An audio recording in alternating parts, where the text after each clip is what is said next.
commemorate the Lord's entry into the city for our salvation, following His footsteps, so that being made by His grace partakers of the cross, we may have a share also in His resurrection and in His life. Let us now bless your palm branches. Let us pray.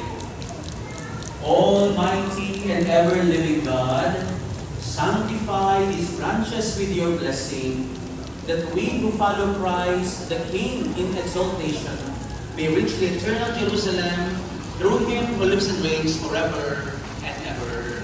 Amen.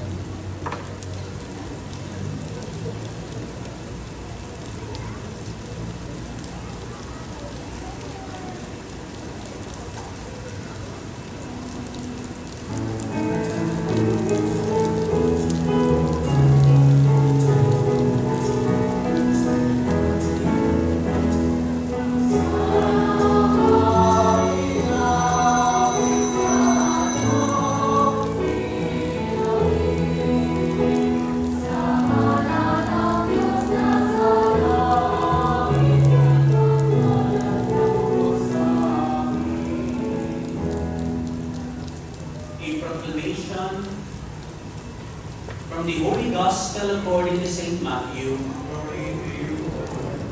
When Jesus and the disciples drew near Jerusalem and came to Bethphage on the Mount of Olives, Jesus sent 2 disciples, saying to them, "Go into the village opposite you, and immediately you will find an ass fettered and a colt with her. Untie them and bring them here to me. And if anyone should say anything to you, reply, 'The Master has need of them.' Then he will send them at once, and this happened so that what had been spoken through the prophet might be fulfilled.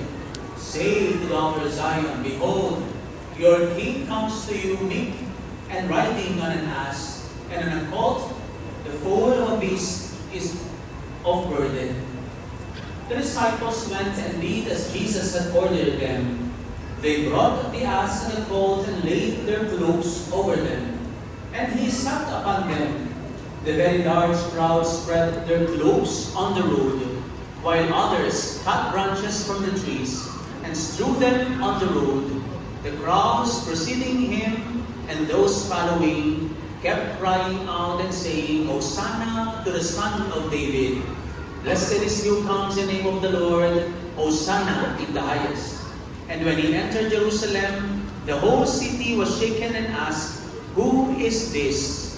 And the crowd replied, "This is Jesus the prophet from Nazareth in Galilee."